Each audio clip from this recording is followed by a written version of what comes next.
Hey, welcome to Bikes, Boats, and Bivouacs. Today we have to talk about the electronic equipment I use when we travel. We need to make some changes.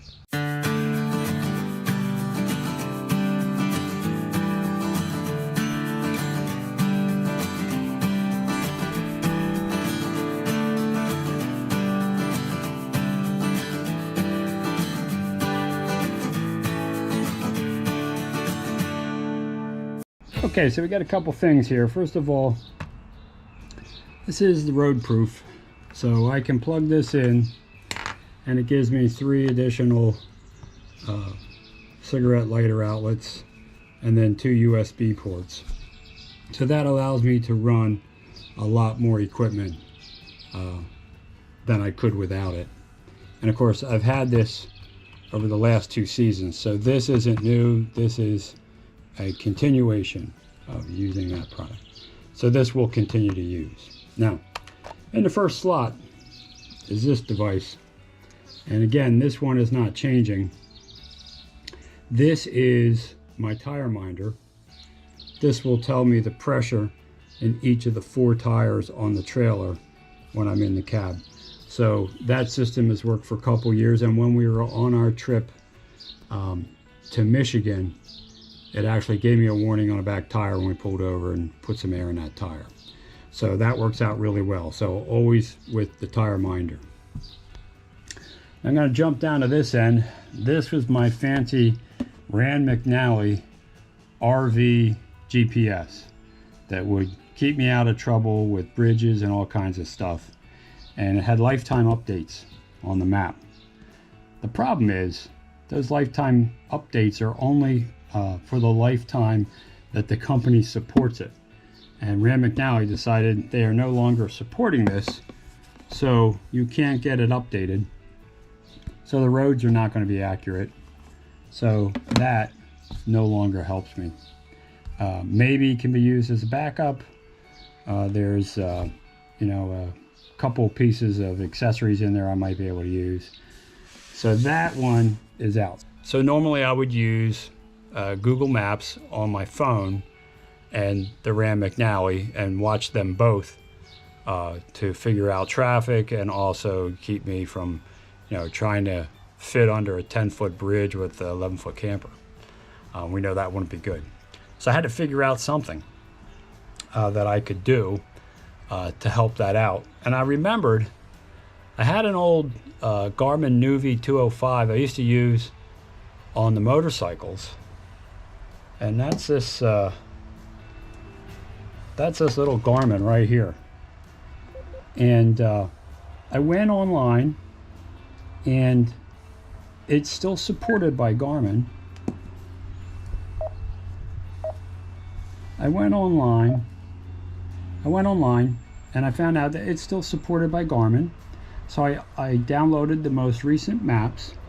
But the problem with the Garmin, the 205, is it doesn't help you as far as height or width of your vehicles. So it's great for new maps, but I have the dilemma on how am I going to make sure I don't hit a road that has a bridge that's too low. And then I remembered that Roadtrippers put in a navigation feature on their program. And when I looked at that, you can put in your height information. So I can use the Roadtrippers navigation tool on my phone, and that's the one that's now going to tell me or make sure that I'm not on a road that has a bridge that's too low. And I can verify my directions with the Garmin in case we would lose the signal for the phone. So I think that's how I'm going to solve it. So let's look at that on the phone and see how it works. So I'm going to go to my phone. I'm going to bring up the Roadtrippers app. And I'm going to go to my profile to get to my trips. And we'll just pick this trip here. And let's say I want to get to the Lumberton KOA. And I'm going to load it on the map.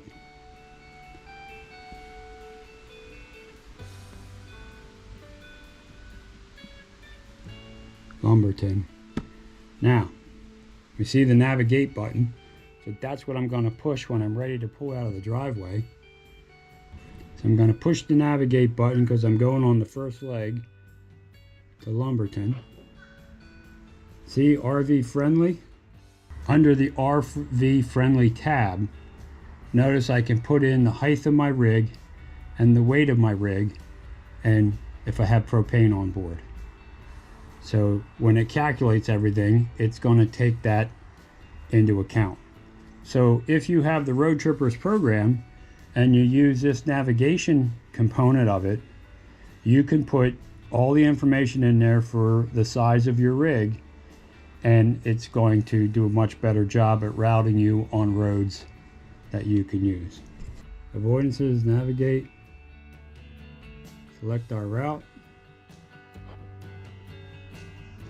and now I'm ready to go. Drive east, then turn right onto Lyons Road.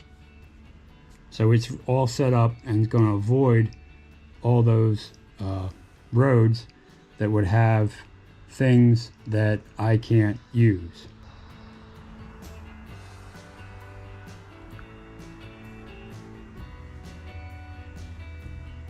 Here you can see the things that I can avoid. I'm just avoiding dirt roads. So you can see with that RV friendly component in there, you can put in the dimensions of your rig. It's going to route you on roads that are friendly to your RV, right? So you're not going to go in under a 10-foot bridge with your 11-foot rig. It's going to keep you out of trouble. So now I have my dual GPS systems that I always like a backup. So that's how I solve those issues. Next, I like a dash cam. Does a couple things for you. First of all, keeps you out of trouble if something happens. You have a record of how that occurred in case you need that for your insurance company. The one that I bought also, if someone touches a car, it automatically turns on and starts to record. So it has some security features that way.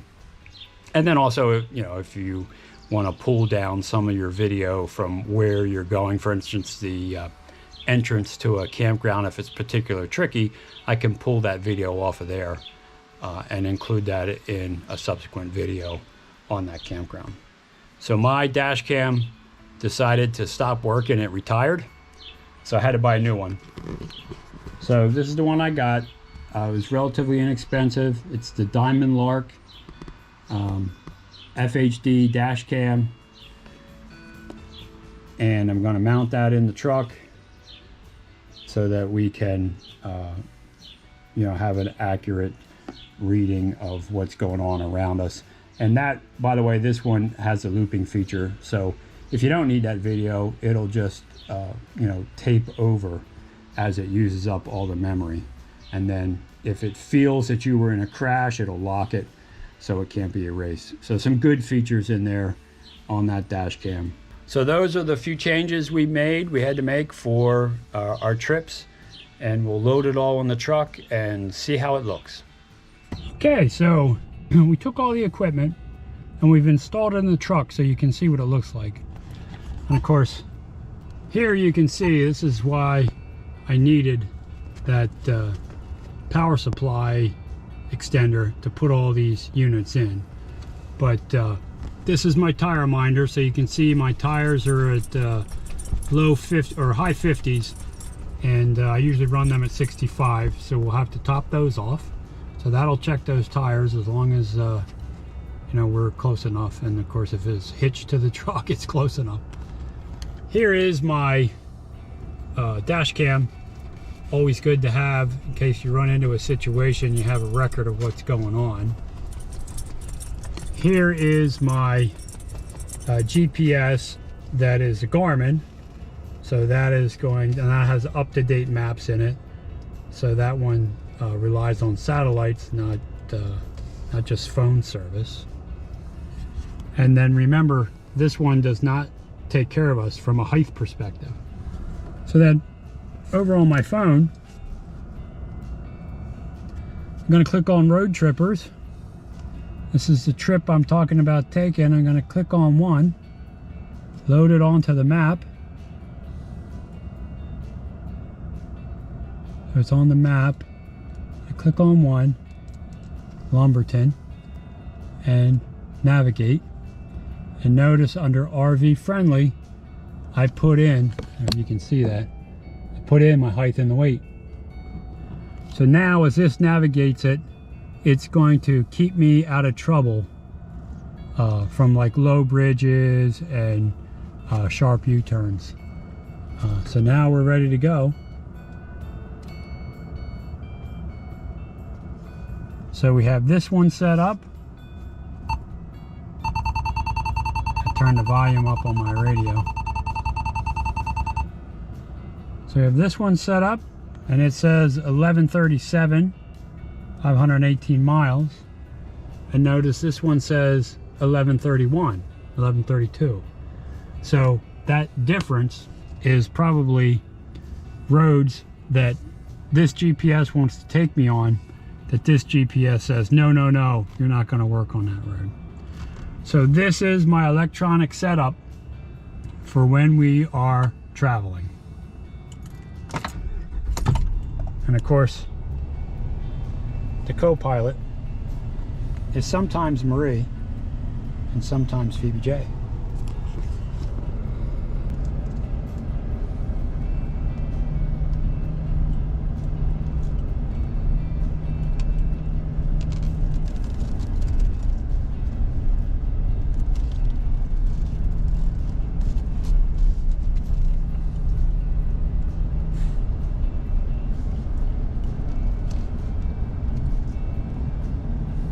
So you can see they both agree we're going this way. I put my seatbelt on.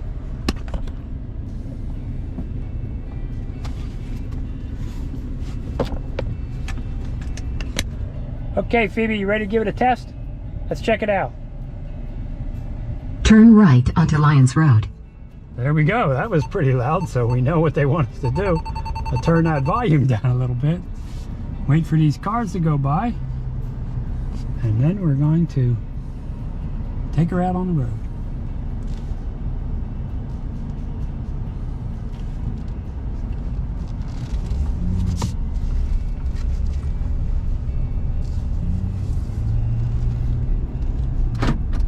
Recalculating.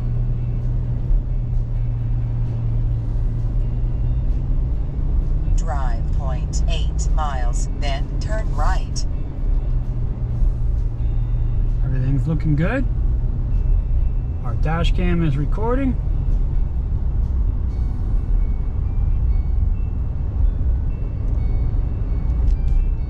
All right. Looks like it works. We're ready for the next trip. Continue for 1 mile. We just need that back to heal up. In a half mile, turn right onto Pricetown Road. You can see it's talking to us. At least they're in different voices, so we know when. In 0.4 miles, turn right.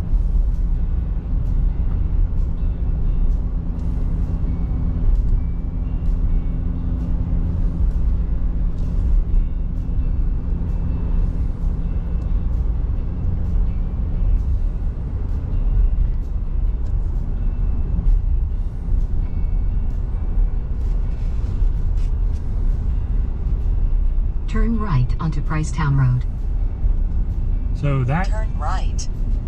So that first voice, the louder one, is the Roadtrippers GPS, and that's the one we want to follow by default because it keeps us out of trouble with a height perspective. The softer voice, Continue for 42 miles. the softer voice is the Garmin GPS. All right, we're gonna run back down to the house. Drive north, then turn right onto Lyons Road. Hey, look, if this video helped you, consider subscribing to the channel. It's free. It does help me out a lot. Also, ring that bell. You'll be notified every time I put up a new video, and give the video a thumbs up. That helps it be seen by a wider audience. But more important than all that, go have some fun out there. Hey, thanks for watching.